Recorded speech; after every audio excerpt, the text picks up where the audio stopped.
Please join me in welcoming the Honorable Joaquin Castro. Thank you for being here. I really appreciate it. Good. Thanks. Thank you all. Thank you. Great.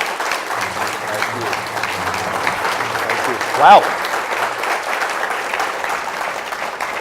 I think the last person I interviewed who got a standing ovation was Meatloaf. Then I'm in good company. You're in good company. You and the meat. You and Mr. Loaf.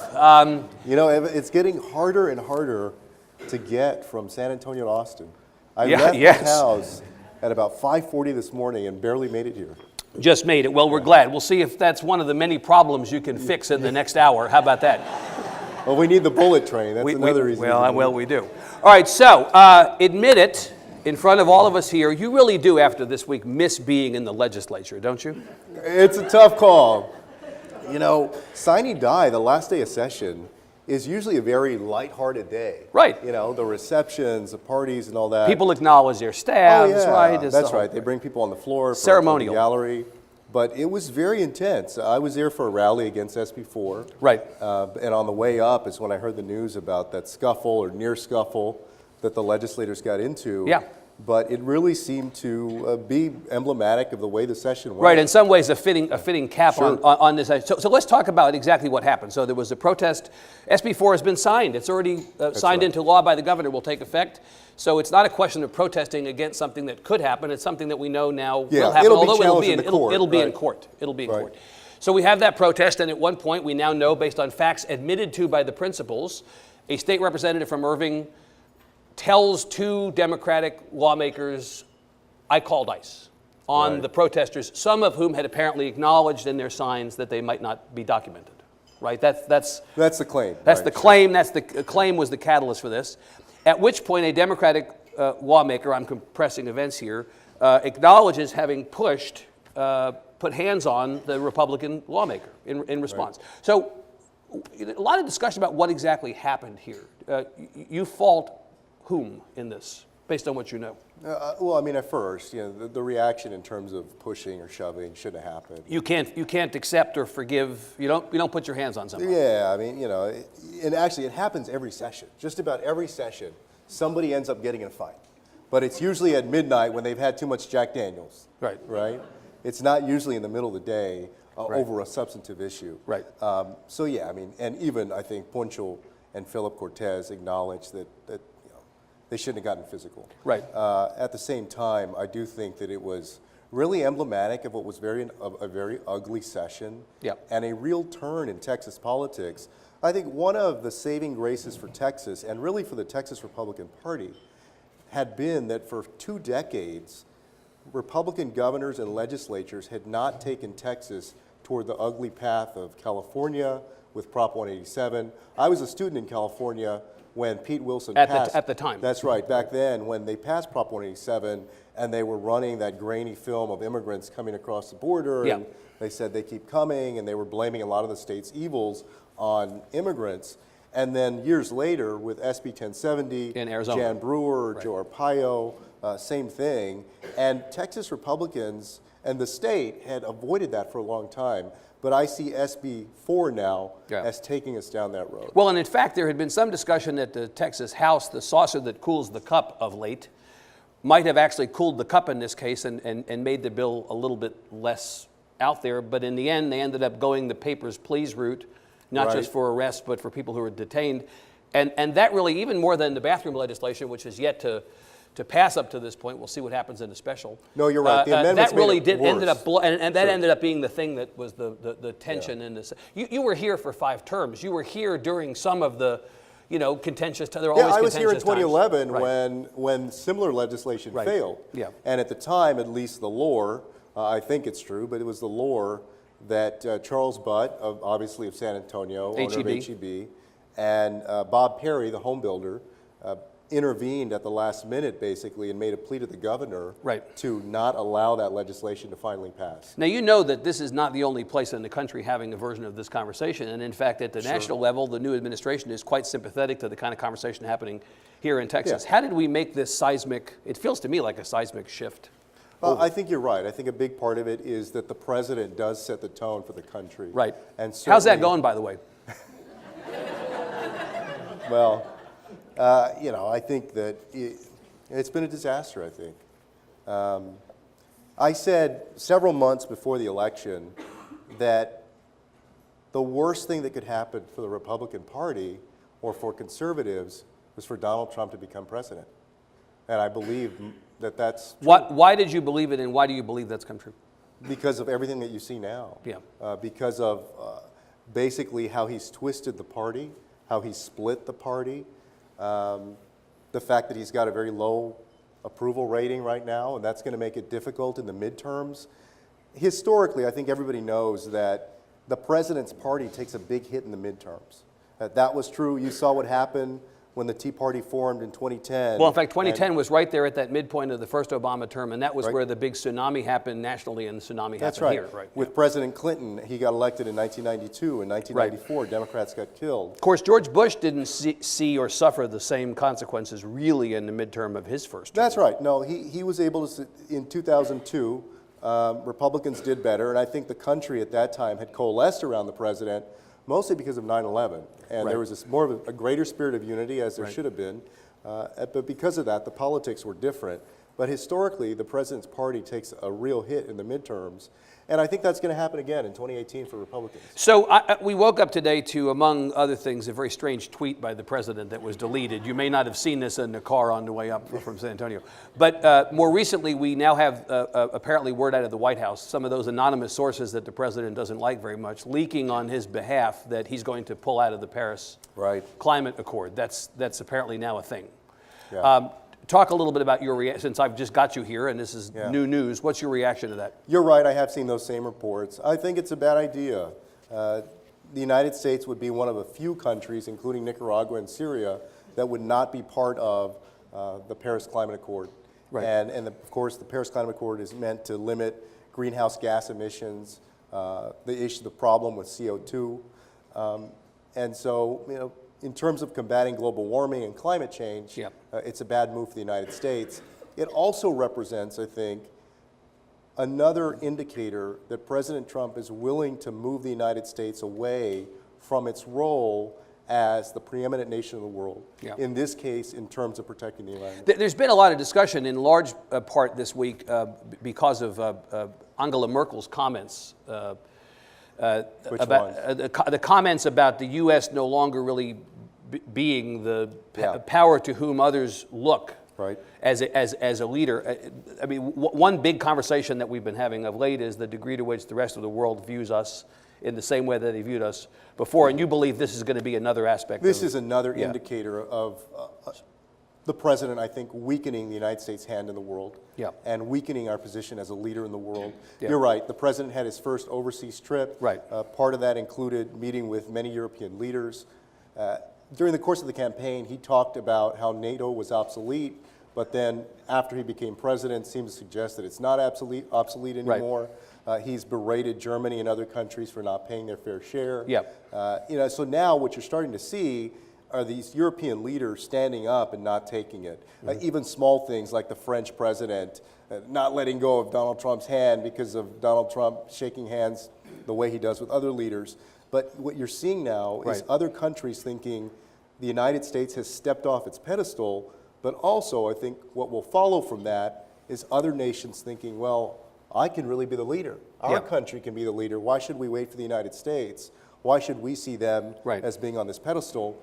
Germany can lead, or France can lead. China certainly is not waiting. If you look at what Xi Jinping is doing around the world, in almost every continent, China now has significant investments around the world. So when Donald Trump got into a feud essentially with Mexico, insisting, even though some of the people closest to him in his administration and his campaign doubted that Mexico would ever pay for this wall, when he insisted that Mexico would pay for it, when he talked about backing the United States out of NAFTA, which is being rewritten right now, one of the points I made is that whatever foreign aid or assistance the United States takes away from Mexico, I have no doubt that China and Xi Jinping will be right there to offer Mexico whatever the United States takes away.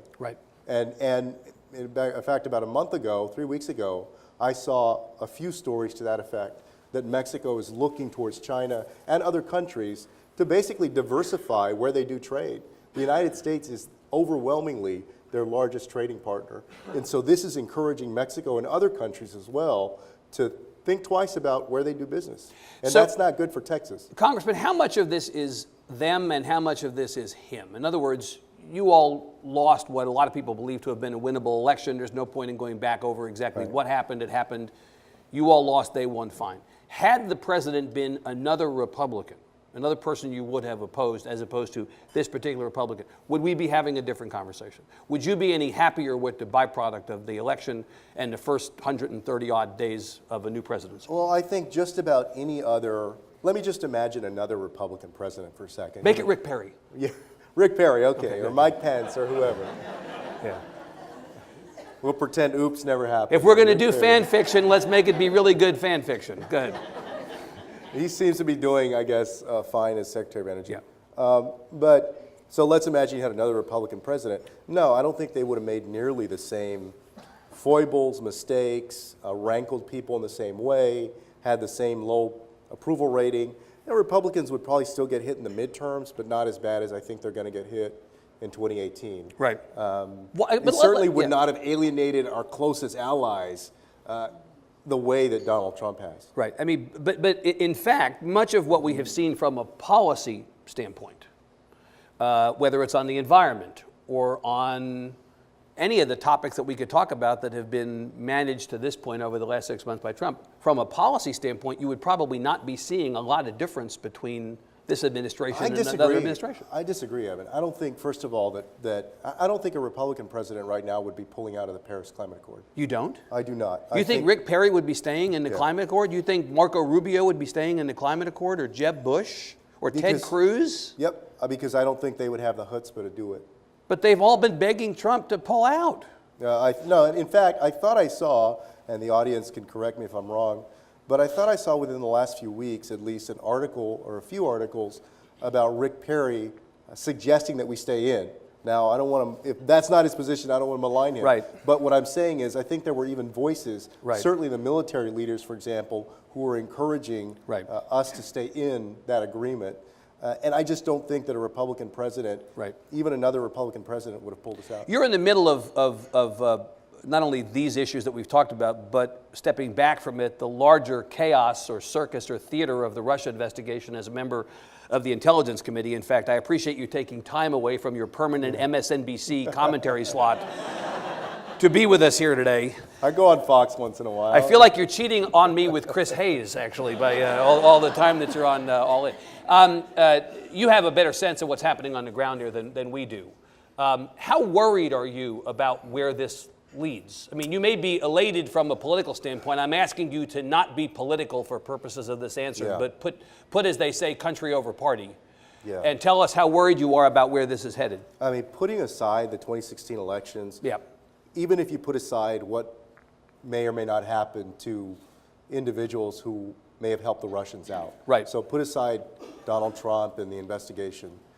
My biggest concern is for the country and interference in our elections by foreign countries, foreign nations in the coming years.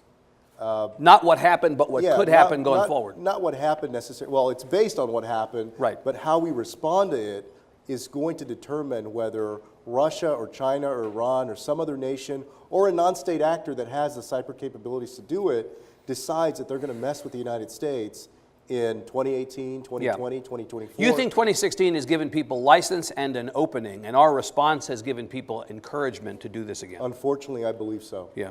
Yeah, I think so. Do you think our system is now going to be more secure as a result of what happened in the last election, so we could hold off some of this? I think that there are going to be recommendations to that effect. The question is whether there will be the political will to make it happen. Now, before I make this comment, I want to preface it by saying that in the intelligence agency's investigation, they didn't find any actual vote tampering, that somebody went in there and changed the votes. They did declare that the voter registration rolls were in fact hacked, or at least basically, they got a hold of the information and at least looked into it. I don't think anything was exfiltrated, but they were able to look at that information. So you're not prepared to say, based on what you know as a member of the Intelligence Committee, public, and I assume you're not going to share anything with us that you can't share, although feel free. I better not. Yeah. You're prepared to say with certainty, based on what you know, that the Russians did not affect the outcome of the election as it related to the vote? As it related to changing the actual votes? Right. No, I mean, I can only go by the intelligence agency's report. Right. But here is my larger point, that there is no federal law, as far as I can tell, and very few state laws, if any, that require the counties and states who administer elections, or local jurisdictions who administer elections, to have even a basic or minimum level of cybersecurity protection for their systems. Mm-hmm. Literally nothing at all. No law that says that you have to protect our voting systems. That, to me, is very scary. That's an opening. Oh, absolutely, it is. Right, but again, notwithstanding that, you don't believe that what happened in 2016 was the Russians stealing the election? Because as you know, a lot of people make the sort of blanket statement, well, that's the reason that Secretary Clinton lost, is because the Russians stole the election. He was an illegitimate winner because the Russians were somehow involved. You say no. I think there's a difference between outright changing votes, right, or a vote tally, and using propaganda, for example, to influence voters' behavior. What we saw for the first time was that information was essentially weaponized. Right. What was different about this is, let's take another example. China, for example, we believe may have been responsible for, it's reported may have been responsible for hacking into the federal government database for the Office of Personnel Management, OPM, and getting all of this information for millions of federal employees. Right. But they never did a data dump, right? What was different here is that, that Russia and those responsible, in the middle of an election, got this information, these emails, and then used it by basically dumping it, knowing that it would influence a political election. Yeah, because, you know, you see reams and reams of emails with all this stuff, you know that it's going to roil people, and that's what happened. Yeah. Do you believe that there was collusion between the Trump campaign, based on what you know, that there was collusion between the Trump campaign, anybody associated with the campaign, or Donald Trump himself, and Russia? Well, let me speak more generally, just so I don't get in trouble. Okay. And I'm going to basically go along with what Ranking Member Adam Schiff said, which is there is more than circumstantial evidence of collusion by some people with those who are responsible for the hacking. Do you think all these leaks, which, let me say from the perspective of the press, it's a great time to be in the press, whether it's a good time to be in this country or not, it's a great time to be in the press. Well, and that's another conversation, how you handle that. Well, I want to come to that. The French press handled it differently. I want to come to leaks. Yeah. So there have been all these leaks, we have all this information getting out. It seems as if people with information are eager to share it publicly in a way that, at least in my lifetime, I have not seen. The leaks are more like a fire hose than a drip, drip, drip. Yeah. Some of these have to be coming from Congress, I assume. I think they're probably coming from different quarters. Yeah. You know, the point that I made in our open intelligence hearings, and which, if you have followed the media the last few weeks, may be true, is that you've got people in the White House, in Donald Trump's White House, his own people that he hired, who are leaking. Yep. And you know, I was watching a reporter last night who basically said, I don't know, it may have been Maggie Haberman on one of the shows, and they asked her, no, I think it was Ashley Parker. Right. They asked her, why would people leak to you guys? Why are they doing this? And she was saying, you know, people have their own agendas. Yep. People are in power struggles within the office. They're trying to get their narrative out. So there's different reasons why people leak information. But part of the reason that I made that point is because the president had been very aggressive in blaming the intelligence agencies for leaking. He's been very demeaning towards the FBI, the CIA. Well, in fact, heading into office, the president was contemptuous publicly of both the intelligence community and the FBI, and one of the theories of this has been, if you cross the FBI or the intelligence community the way that he did coming in, this is essentially payback, right? That if there are leaks coming out of either the intelligence community or the FBI, this is effectively in response to his having smack-talked them coming in, right? Yeah, I mean, yeah, he's... Does that make it right for them to do that? No, I think leaks, especially of classified information, can be dangerous because they can compromise source and methods. Right. And because they can give other nations a sense of how you're getting your intelligence. Right. Of course, the flip side of that is we know so much now about what has been going on, or what we think has been going on within this administration and over the last 6 months and then the months prior, that we would not know but for the reporting, which is in part based on these leaks. So it's really a... No, and you're right. It's a trade-off. And I think part of the reason that people are leaking so much is because, at least for a while, the administration, and still to some extent, was fighting this investigation. Right. And the investigation in Congress was not moving anywhere. So, for example, people have compared this situation to Watergate in the 1970s. This is actually quite different from Watergate. How's that? Well, during Watergate, you had divided government. You had a president of one party and a Congress of another party, so you had a built-in check and balance there. Here, you have one party that controls all levels of government, right. The executive and the legislative, both chambers. So you're relying on people of the same party to basically do the right thing. And I'm not saying they're not. Time will tell whether that right. happens. But you're relying on one party to do the right thing and follow through with this investigation. Well, there were some concerns, in fact, on the House side, on the Intelligence Committee on which you sit, that the previous head of this investigation, Devin Nunes, who is the chair of the committee, was not actually doing what he needed to do. In fact, was slow playing the investigation to the benefit of the White House. You believe that was legitimate criticism of Congressman Nunes? You can't, Devin, first of all, Devin's a good guy. Devin, aside from this investigation, Devin and I were both co-chairs. We founded the U.S.-Japan caucus about 4 years ago. He's a California Republican, chair of the Intelligence Committee. You know what they call a California Republican in Texas? What's that? A Democrat, right? I mean, you all probably had more in common than you do with most Republicans, right? Yeah, and they're, you're going to get me on sidetracked into politics. There's time for that. Yeah. It's okay. And so, but Devin was part of the transition team for the president. Yeah. And I think, unfortunately, may have carried over some of that activity. Loyalty to the incoming, sure, right? Yeah, and so you can't serve two masters in that role. So Mike Conway, your colleague from Texas, has now been put in charge of the investigation. Right. You feel better about Conway? I do. I think that the investigation has started to move forward. Yep. We've agreed on an extensive witness list. We've started asking for information and scheduling people to come in.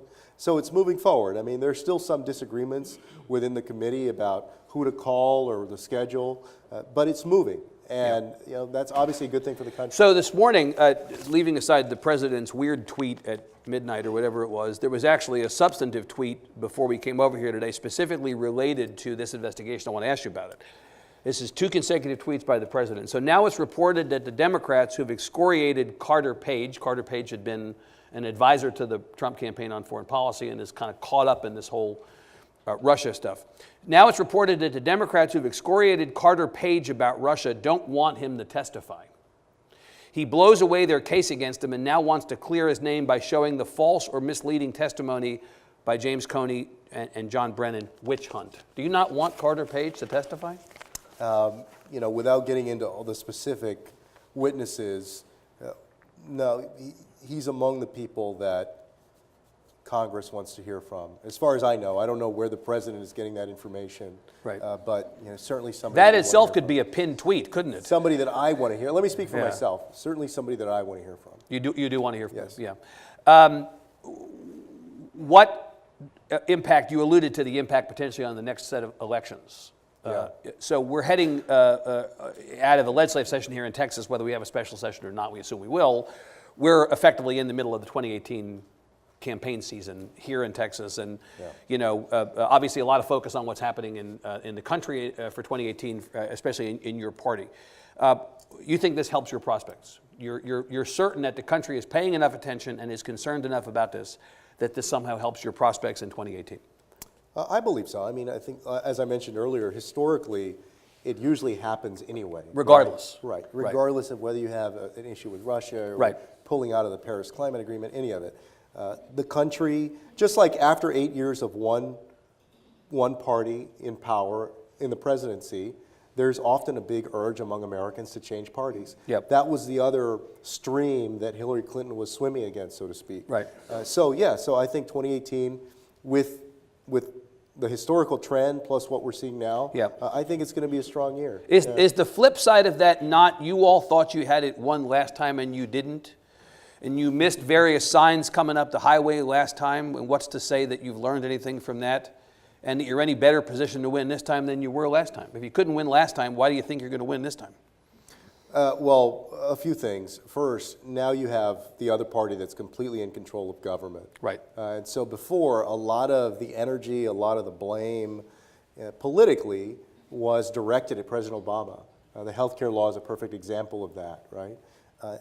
There's no longer a Democratic president in power to, Yeah, you broke it, you bought it, is in effect. Oh, sure. Now, right? Yeah. Well, it's the same thing when President Bush was in office and you saw the midterms of 2006, and then the incredible energy to elect Barack Obama in 2008. Yeah. So, you can see why the midterms are so tough for the incumbent party. So the fears of Trump were theoretical prior to the election. Now they have a basis in fact in your mind or in the minds of people who think like you, and so now you actually have something to run against. Sure, and the numbers, at least so far, in terms of the surveys and polls, bear that out. But of course, every special election that has happened up to this point, I realize that Democrats like to claim victory for losing a Montana congressional race only by 5 points after the guy beat the crap out of a reporter. Yeah.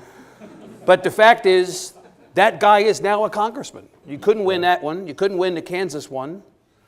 You may not win the Georgia one. We'll see what happens in Georgia. But I mean, I guess the question I have is... But remember, all of those districts were solidly Republican districts. Right.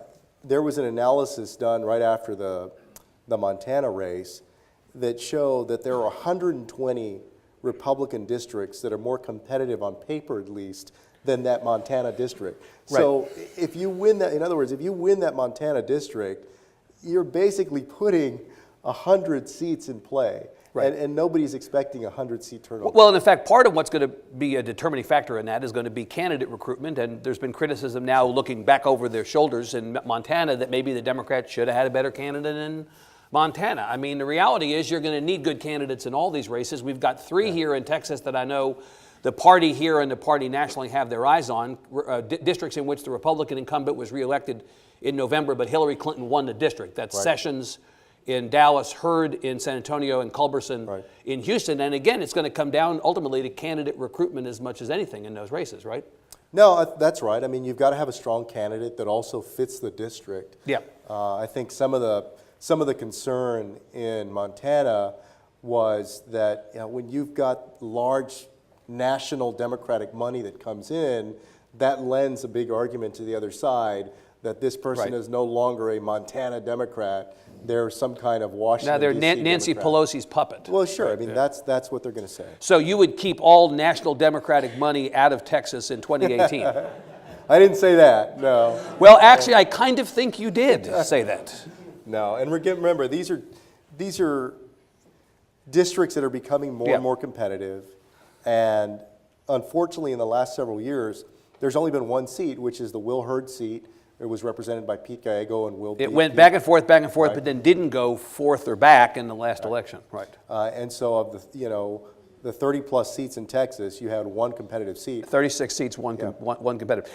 You mentioned the Health Care Act earlier, and in fact, in Montana, the Health Care Act was the catalyst for this scuffle of sorts of their own in Montana that we now know about so famously. We don't yet have a bill through the Senate and may not.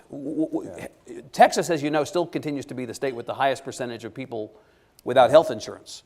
It was before the ACA, it is still now. I think it's 17% versus 25% before. 1,400,000 people got health insurance over the last 7 years, not because we embraced the Affordable Care Act in Texas, but despite the fact that we didn't. Right, because Medicaid was not expanded. Right, theoretically, those people who got insurance over the last 7 years are in some ways at peril, depending upon the outcome of this new bill. What is your sense of where this is headed and how it affects the 2018 elections?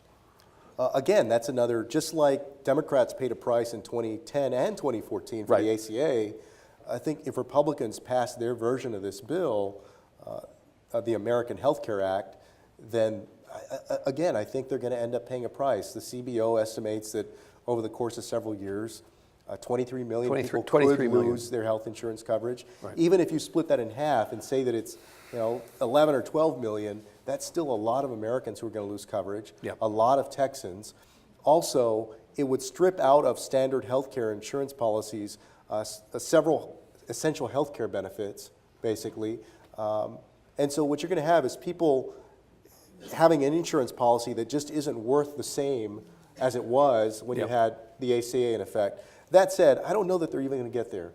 I don't know that they can pass this version of the bill in the Senate. I just don't see the Senate going for it right now. So you think it's possible that we'll get into the next election cycle with no reform of healthcare. I mean, that's hard to imagine also, because I do think that President Trump, at least right now, still has a heavy thumb that he can put over the Republican Congress. Yep. Now, bear in mind that for the first 6 or 8 weeks of his presidency, the Congress was basically missing in action. Everything that the president did just about was done by executive order. Yep. You think about the travel ban, the stuff on the wall, the federal hiring freeze, all of these things were executive orders. He didn't engage the Congress at all. And unlike during President Obama's time, Paul Ryan and Mitch McConnell didn't demand that Congress have any voice in any of those policy decisions. The first and probably only real bill that has come through the House, at least, has been the health care bill. Yep. And that's it. Yep. So they haven't shown an ability to really work well together. Right. But they have still, I think they've cowered to him politically, because he does command so much of their base. But of course, politically, they all ran, many of them ran, and the president ran on some version of repeal and replace. It'd be hard for them to get into the next campaign cycle and come home and say, Certainly. sorry, we had control of both houses of Congress, had control of the executive, and we couldn't get this done. I think they're between a rock and a hard place. I Right. think that's right. Right. You thought about running in 2018 for the Senate. Yeah. And you didn't. Yeah. Why? Should I read you my statement again? Or? Well, you can read me your statement, but I'm not sure I'm going to believe it this time any more than I believed it the first time. Well, which part did you not believe? Let's start there. How about that? Any part that said, I'm not running because even though I thought I could win, I preferred to stay in Congress. The reality is that you have a situation in Texas with Ted Cruz where this is a hard race to win, whether your last name is O'Rourke, Castro, or who knows what. So I thought that was just assumed. I mean, yes, well, it's a tough race. So you're telling me that the reason you decided not to run in the Senate is not because you realized this was not a winnable race? No, it was a variety of factors. I actually think there's a path to winning. You do? I would use two analogies here. I said early on that, again, with the 2018 midterms, we know that there's going to be a storm that hits the president's party, in this case, Republicans. What we didn't know, or we still don't quite know, is whether that storm is going to be a Category 2 or Category 5. Now, it looks like it's going to be a Category 4 or 5, right? Probably a 5. Lot of time left, though, for the storm to ultimately blow offshore. Sure, no, and that's the unpredictability of the situation. Right. But, in Texas, for a Democrat to be competitive, you've got to have a storm that is either a 4 or a 5. Yeah. If it's not, you'll pick up some state house seats, maybe a congressional seat. At best. You'll pick up a bunch of county-wide races in different counties, but it's still going to be tough to win a statewide race. Yeah. The other analogy I would use is in football. For those of you that follow football, it's like kicking a 62-yard field goal. It's on the outer limits of what people have done, it's doable. Right. Now, the worse it gets for President Trump and the Republicans, the closer in that football keeps moving, so that by November of 2018, it could be a 54-yard field goal, which is doable. So you're telling me that you did not look at the task in front of you in running for the Senate and thought, I don't want to do this because I know that the likelihood is I'm not going to win? No, that was not the reason you didn't run? It was, it's a tough race. I said that all along. Yeah. There's no question about that. The second thing is I am in a good spot in Congress. Right. I'm on the Intelligence Committee, which has a clear mission and purpose, which is to figure out whether any Americans conspired with the Russians who interfered with our 2016 elections. I don't think that there's anything more important to the democracy right now than getting to the bottom of that. So it's, I feel a sense of mission and purpose with what I'm doing there now. I also, in terms of my family, you're looking at a very, very brutal, basically 2-year period, which I have nothing against, but I have a 3.5-year-old and a 16-month-old, right? When I decided Of course, if you ran for the Senate and lost and you were back in San Antonio, you'd be with them all the time. That's true. That's true. If you were really a family man, you would have run, actually. But Robert Draper a few years ago started this idea, I think, at least that's the first time I saw it, that my brother and I were these cautious politicians that don't want to take a chance. And I keep thinking back to my first race for state rep. I decided to run against an incumbent Democrat. And so I was working at Aiken Gump, a law firm that has an office in San Antonio, and I had about $20,000 saved. I quit my job. I put $4,000 of the $20,000 that I'd saved into my own campaign, and I only raised about $24,000 for the primary. I got about 64% of the vote. I was basically living off of savings during that period. Yep. When I decided to run for Congress, that new district, the 35th, was created. I jumped into that race, and Lloyd Doggett was going to be my opponent originally. And then Charlie Gonzalez decided to retire, so you moved which was over. my home district, Right. and I moved over there. But there was no assurance of winning that either. Right. And so, no, I mean, I think I've been strategic on my approach Right. to it. But, it was a close call. It was a tough decision. Right. And, of course, part of me is disappointed in not running. I'll tell you, if John Cornyn had gotten that FBI job, then I probably would have run in the special election for that race. You rule out running against Cornyn next time? I won't rule out anything at this point. Really? I haven't started to look over there. There you were on the Capitol steps sounding like a candidate for governor on Monday. Have you ruled out that? Let's make a list of all the things you've ruled out. We'll just go through them here. Right. Yeah, no, I don't. You're going to run against Sid Miller? I mean, should I ask you that? What do you... No? I don't intend to run for governor, no. Okay. Beto O'Rourke, your colleague from El Paso, is running as the Democratic candidate. We don't know if he's the only one. Right. I've been asked to ask you by one of my colleagues at the Tribune, have you endorsed Beto O'Rourke for that race? Yeah, I believe I'm going to be helpful to him. Helpful is not the same as endorsing, Congressman. Are you endorsing Beto O'Rourke? Question mark. First, I'd like to stand with Beto and endorse him at the right time. So you intend to, to be helpful. Your plan is to do that. Yes, you have no issue. Yes. Okay. Why didn't your brother run for governor or some other thing this time? Well, you just talked to him a few weeks ago. Yes, and what I said to him is what I said to you. If you thought you could win, you would have run. He didn't like that question any more than you did. Why didn't he run? I'm going to defer to his answer, basically. He served in HUD for, I guess, 2.5 years. He was mayor for 5.5 years before that. Right. He's writing his book right now. Mm-hmm. Did great work in San Antonio and at HUD. Yep. When's he announcing for president? Yeah. Again, you're going to have to talk to him. Oh, I did. I'm not my brother's keeper. I did ask him in a literal sense, right? Yeah. That's like a literal thing. You would be, if he ran for president, I assume you'd be for him. Well, I asked George P. Bush this a couple years ago about his dad, and I didn't get the answer I expected. I better ask you. Yes. If he runs, you're for him. Absolutely, yes. If he doesn't run, who are you for? Oh, that's a great question. First of all, I think the 2020 presidential race, it sounds strange to talk about right now, but I think you're going to see really a lineup of Democratic all-stars running. Well, there are going to be like 30 people running, right? It's going to make that Republican primary last time seem not very big at all. Yeah. Well, but in many ways, it will be like the 2016 Republican field without the Donald Trump, right? How do you know you're not going to have a Donald? How do you know you're not going to have Zuckerberg or Mark Cuban or? You could, but they're not Donald Trump. I mean, they're not. I think they would be better candidates than Donald Trump. But you stipulate that alongside the conventional type candidates, Booker, Warren, Gillibrand, Eric Garcetti, Mitch Landrieu, so some senators, some mayors, you might have Seth Moulton, your colleague in Congress, run, maybe a governor or two. You might have a disruptor in that or two. Oh, sure, yeah. Yeah.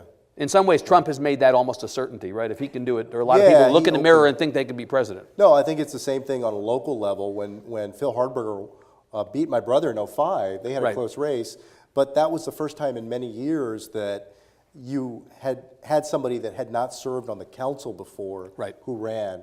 And so after that, it opened up the idea to other people, business people and so forth, this idea that, hey, I don't have to serve on council, I can just run. I can be that person. So Agnes is in the back hovering, wants me to go to questions, but I am going to ask you one more thing because you brought up San Antonio. So we have a mayor's race in San Antonio that's now gone to runoff. Yeah. You have the incumbent Ivy Taylor, your hometown, running against a member of council, Ron Nirenberg, who finished second, just behind Mayor Taylor in the first round, and they now go to runoff, I think it's in a couple weeks. And you've endorsed Nirenberg, the council member, for that. You have experience with members of council who run for mayor, as your brother was one. He ran not once but twice. The first time he came close to winning and didn't. The second time he ultimately won after he was no longer on council. But those were open races when he ran. He ran the first time it was an open race. The second time it was an open race. Nirenberg, the council member, has challenged the incumbent. That is one of the differences here. Mm-hmm. And if you're an incumbent and you get beat, it's because people think that you've done something that you should not be rehired for. And you have endorsed the council member, so theoretically you think that Ivy Taylor should not be rehired. You didn't support her the first time. Mm-hmm. I supported Leticia. You supported, but you supported Leticia. But I think did you support Mike Villarreal in Yeah, the very first that's right. round? Mike had been in the race earlier, and I Yeah. had agreed to support Mike. He didn't make it into the runoff. And then it got to the runoff, and you supported supported Leticia. Leticia, right. This time you're supporting Nirenberg. What has Ivy Taylor done to deserve not being rehired? Well, first, I think Ron can make his own case against Ivy, but I want to tell you, you asked me why I'm supporting Ron. Yeah. Because of the people on council who, the folks have decided to run for mayor, I think Ron has the best vision for the city. San Antonio deserves to have a mayor who is going after the very best of everything. You know that for years, for example, San Antonio, well, first of all, had always been in the shadow of Austin. When people think about economic development and where they're going to locate projects, they think of Austin or Dallas, Houston, and San Antonio over the years had missed out on some great opportunities. Major companies, for example, AT&T left San Antonio to go to Dallas. Go to Dallas, right. San Antonio had become comfortable in becoming a town that attracted mostly lower wage jobs. And as I've said before, don't get me wrong, we need jobs across the wage scale because there are folks who need the work, and we need to recruit for that. But we also want a mayor who's going to make sure that we go after the highest paying jobs, that we make the case that San Antonio should be a corporate headquarters, not just a place that you put a call center. And with Ron, I see a vision for making that happen. Not just that, but many other things. The implication is that she's not done that. Yeah, because otherwise you wouldn't be changing horses. Yeah, I think Ron would do a better job of it, sure. Yeah. Yeah. Okay. Questions for the congressman? We have a microphone in the back. We're going to walk it around, and we're happy to have you jump in this conversation. Mr. Dochin, we'll come to you here, I promise. Hi. Hi, Congressman Castro. Thanks so much for coming and joining us this morning. You released a statement last week about H.R. 1761, the Protecting Against Child Exploitation Act. Yeah. And I was wondering if you could speak a little bit to your frustrations with the markup for that bill and what you wish voters might take away from the frustrating aspects of the way that that bill was debated. Give us a little bit more information about that bill in the room for context, please. You'd like me to do that? No, Congressman. Okay. You read my post, so I thought he was asking you. Yeah, basically, it was to close a loophole on child pornographers arguing over intent in court. And so the bill was meant to basically close a loophole that would not allow them to make a certain argument. And there was wide agreement. There was some discussion about a mandatory minimum, but otherwise wide agreement on the fact that it was a good idea. Yeah. But Sheila Jackson Lee, Congresswoman from Houston, found a loophole in the new proposal, the new bill, that basically would allow for teenagers, teenagers that are sexting, basically sending images to each other and so forth, to be prosecuted under this new language. So she had an amendment to fix that. Well, so, I was in committee, as I recall. I'm trying to recall, so much happens now because of the Russia investment, everything. I'm trying to remember my exact day, but I remember I think I had an Intelligence Committee hearing, and then I was at a bill markup in Foreign Affairs, and then we were going to have our vote. So I look ahead at what's coming up. I saw that Sheila had the amendment, and I asked my staff, well, are they going to take this amendment? The amendment makes sense. If you add the amendment, then I think almost everybody will vote for this thing. Well, the author of the bill rejects the amendment, rejects this correction, right? It shouldn't have been controversial, it was a correction, and makes the argument that no prosecutor will prosecute teenagers in this situation, essentially. And my point was, yes, somebody will. If Congress passes this, right, then you're basically, you face a situation where people will either be prosecuted or a prosecutor will use the possibility of prosecuting as leverage to get something out of a defendant. So in my post on Facebook, what I said was that this really represents legislative dysfunction. That one of the big tragedies of Congress is not that there's too much disagreement, legitimate disagreement on substantive issues, that people are legitimately in their hearts and minds pro-life versus pro-choice, they're for vouchers, they're against vouchers. It's that when agreement is well within reach, that people will preserve disagreement for political purposes, so that they can go run a 30-second ad or send out a mailer or do a Facebook or whatever, or a 30-second radio spot to create a wedge between themselves and you.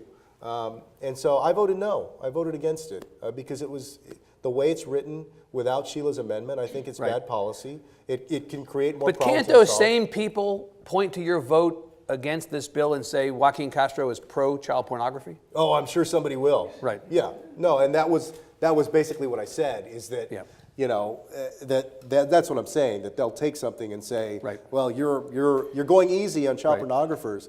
Well, no, I mean, if you had accepted the amendment, which was a fix to a loophole in it, then I think you would have had wide agreement. Let me quickly just ask you about this. You made the point, this concept of country over party, which has come up once or twice today. I mean, this sounds great in theory. And in fact, another person who decided not to run for the Senate, Matthew Dowd, has become the poster child for country over party.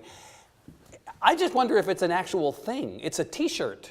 But at the end of the day, when people talk big about country over party, but then they end up voting party over country. And by the way, that happens in both parties. Don't you think? I mean, what you're describing is exactly the problem that we see here in Texas. We also see it nationally.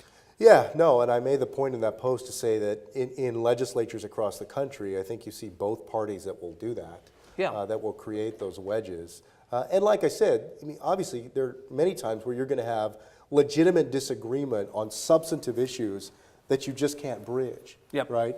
But this shouldn't have been one of those. Right, that's right, is that there's a lot of things where you can bridge it and people just decide not to. Got it.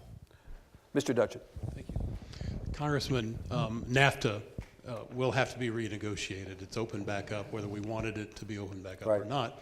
There are opportunities, speaking from a technology company, about digital trade and other things that didn't exist 23 years ago. How open do you think are Democrats as well as Republicans to modernizing it, putting the kind of things in there to keep it a good, strong win-win and acknowledge technologies and other things that didn't exist back then? A big Texas issue, right? Particularly. Just to give it some context, Texas has benefited a lot from trade. Texas does the most trade of any state in the nation. And so what I've said with NAFTA is, you're right, I mean, it was signed in the 1990s, and it's fair to take a fresh look at it, but we want to make sure that we preserve the gains that Texas made in this agreement. I think many people got very nervous when the president talked about scrapping it altogether. And I would say we're not out of the woods yet. The three leaders of the countries are talking, but you know, we don't know how exactly that's going to be resolved. So I'm following it very closely, as are other members of the Texas delegation, to make sure that Texas ends up in a good place. Is the delegation united on this, given the fact that if we can't put country over party, can we at least put Texas over party? Is the delegation united on the value of NAFTA to the degree that it needs to be amended but not ended? You know, I haven't surveyed everybody, but I would think so. Your sense is that there's general agreement? I think so. Okay, good. Sir. Thank you, Congressman, for doing this event today. I really appreciate it. With the Russia investigation ramping up, what's the likelihood that we're going to hear from people like, you just mentioned Carter Page earlier, or Jared Kushner, or, well, Michael Flynn might be a little more unlikely, but somebody along those lines with the Trump administration? What's the likelihood that we'll hear from them maybe this summer or later on in the year? Well, the whole process is going to be, it's going to be a long process. It's going to be more than just a few months. It's going to take, I think, my own estimation, over a year. We have an extensive witness list to go. We're just getting into the beginning of getting documents and bringing people forward. So it's going to be a while.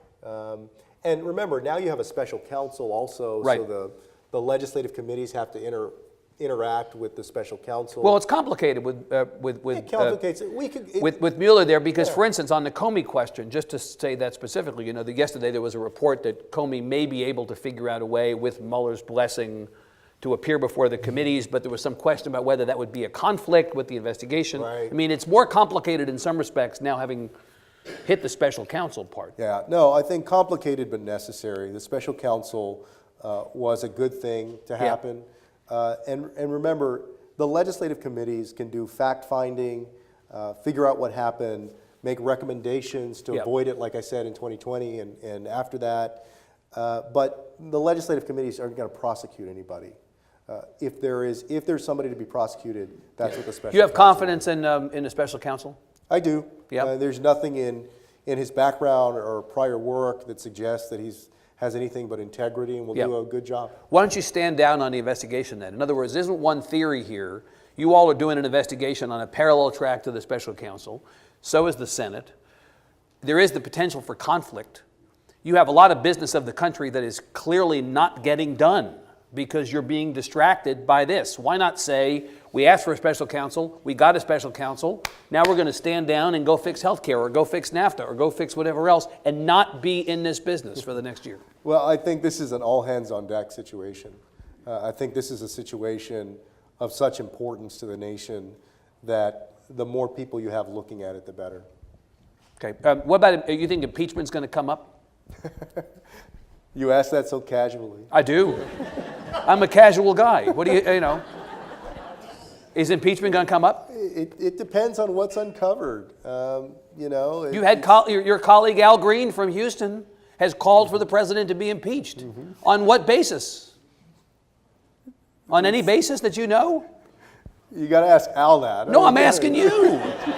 Are you not with Congressman Green on impeaching the president? Like, I think Al's case, I'll make Al's case, I think. Well, I want you to make your case. I didn't argue to impeach him yet. Yeah. So you don't think he should be impeached? That's the investigation we're in the middle of. There's two things here, okay? Let me go back to some more context. There's two things that could get the president in trouble. Number one, the substance of the Russia investigation, and if he was connected somehow to that, we're nowhere close to figuring that out. The second part is what along the lines of what got Richard Nixon in trouble, which was not the burglary of the Watergate building, but the cover-up. But the cover-up, the obstruction of justice. I have to imagine that the obstruction of justice issues, all of those issues, will probably be resolved faster than the substance of what happened. You mean the investigation of those things will be I would think the investigation of the obstruction and so forth, which mostly will be in the realm of the special counsel, particularly if he decides to prosecute anybody, will act quicker or move faster than the substance of getting absolutely to the bottom of so what you're happened. Not with Al Green, at least right now. You're not where Al Green is in calling for the impeachment of the president. Nothing against my colleague, and I talked to Al about it, because I got asked about it in Washington. Of course. But yeah, I mean, I'm going to hold off for now. I have expressed the fact that a lot of the things the president has done have been very troubling, and I have said that if the media reports are true, some of the media reports about why he fired Jim Comey, interfering with the Michael Flynn investigation, all of these things, that if those are true, then yes, the Congress, I believe, will and should start those proceedings. But we have to be thorough and go through the process of figuring out whether, in fact, the things that are being reported actually happen. And of course, you also are going to need Republicans to be in the driver's seat on that because they have the majority. Without the Republicans being on board with an impeachment proceeding, you guys can't do anything. Yeah, at least through January of 2019, sure. And maybe past that, we'll see. Congressman, on a lighter note, I'll take it to our Second Amendment. As a gun violence survivor after being shot in 1993, I've seen little and no change to help protect my rights to feel safe while still protecting our Second Amendment. What are your thoughts on that issue, and how can you work, or how can Congress work to help better support people like me? This is the lighter question. I've said that we have to do a better job of it. You know, for example, Congress has actually expanded the realm of people who can possess firearms, even folks with serious mental health issues. And I think we're going in the wrong direction as a country. And so in many ways, to gun violence victims, we have let them down as a Congress. I voted against these things, but I'll just say the Congress. So we do have to be much more vigilant about it. I also think that, you know, we often think of gun violence as an issue of people being shot, right? Somebody shooting someone else. But the fact is that a gun owner is more likely, if they shoot someone, to shoot themselves than they are another person. And we need to start talking about gun violence also more and more in terms of suicides. People are killing themselves. And there are people that don't buy guns because they don't trust themselves with firearms, or they don't trust relatives with firearms. But in Texas and in other places, we hardly ever talk about that, and it needs to be discussed more. But in Texas, we also talk about gun rights as well as gun violence. And the question I have for you is, how do you balance what you've just articulated against what is undeniably the case in Texas, that there is a conversation around the Second Amendment? How do you balance those two? You have people in your district who are gun owners, I'm sure, who are Second Amendment people, of course, in every congressional district. Well, what do you say to them about where you think the right balance is? No, that I've respected the right, the constitutional right of people to own firearms. For example, many people own firearms, have a firearm in their house because they're worried about a home invasion, and they want to be able to protect themselves. You have no problem and their with that? family. No, not at all. You know, I had supported concealed carry. I supported the Castle Doctrine, but I thought campus carry was a bad idea. I thought open carry was a bad idea. I remember when I was in the legislature several years ago, even many of the Republicans at that time were against open carry. But of course, open carry has now been the law since January 1st of last year. Campus carry has been the law since August 1st. Weren't you wrong? What's happened? I mean, you were opposed to it, but what's happened? What's the effect been on Texas of having campus carry and open carry to this point? Do you see evidence that you were right to oppose those things? Well, if there was no effect, right, in other words, if open carry hasn't made anybody safer, then it also wasn't necessary, right? And one of the arguments against it was that there is basically an intimidation factor. You know, people walking around with an AK or an AR-15, I don't see, there was not a big clamoring. I think we talked about this last time I was here. Yeah.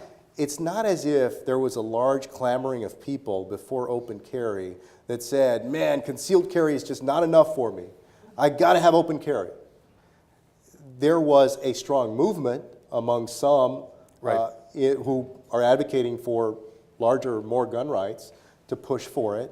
But there wasn't a large clamoring among the public in Texas. So your position on this has not changed? Well, I mean, it's the law of the land. I respect the law of the land, right? You know, none of us is a dictator that's just going to change it. But I just thought that campus carry was not necessarily, and open carry was not necessary. Sir. Thank you, Congressman. My question is switching back to foreign policy. Back in the campaign days, President Trump said he's going to be very tough on China, that he's going to label China a currency manipulator. But recently, after he became president, he was very cordial to Chinese President Xi Jinping, and you know, it was very cordial in their dealings. My question then is, what is the House Intelligence Committee and the House Foreign Relations Committee's view on China, and what are their attitudes towards the president's 360 conciliatory attitude towards China? Thank you.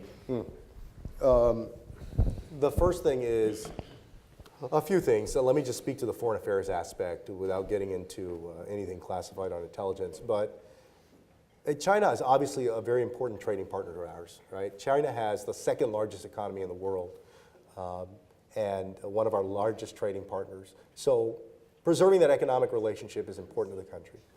That said, we're also concerned by a lot of things that we see from China. I'll give you one example. Their aggressiveness in the South China Seas with respect to their neighbors, Japan, South Korea, but also, or East and South China Seas, I should say, but also with respect to the ASEAN nations down south. So we've been very concerned about that. Thankfully, the president has tried to build a relationship with China. It was unclear during the campaign how exactly he would approach that. I do think that his position on China is akin to what you've seen him do quite a bit, which is flip-flop on issues or change positions on issues. But more than that, depending on who you talk to in the White House, you'll get 4 or 5 different answers on any controversial issue, including the relationship with China. So, you know, that's kind of par for the course at this point. The Donald Trump and that's different from most administrations at this stage? You think yeah, there's I mean, they're much more more uncertainty about policy? Yeah, I mean, I think they're much more consistent, right? Either they take a stance and they're right, or they're wrong, or they're wrong, but they're consistent. We haven't seen that here. I think that the Trump presidency is also allowing Xi Jinping to ascend in terms of his leadership in the world. You saw him at the World Economic Forum, for example, essentially coming out as a new leader, talking about the environment, talking about trade in a way that Donald Trump hasn't. And so, and like I said, there are openings for China now in Latin America, I think, because the president has pushed off Mexico and other nations. I suspect it'll be the same thing with Europe. In Europe, I tweeted the other day, and we're nowhere near this situation, but because he's getting into it with Germany and other European nations, I posed the question, basically, how long is it until Germany or some other European nation asks us to close our military installations there? They've already asked us as of this week that not to get involved in helping to safeguard their elections, right? I mean, we're already beginning to see these traditional things that we just take for granted to be called into question. That would obviously be more, the military base that would be more significant, right? The installation. Right. No, that would be, sure. I mean, it would be very significant and very detrimental, I think, to the arrangements that have kept the world peaceful for the most part, at least in Europe and in the United States. Got it. Agnes, we need to cut, right? I'm told that it's 9 and we got to let everybody get back to what they're doing. Congressman, always great to see you in Austin. Thank you for being here. All right. Good, thanks. Good. Thank you all. Good.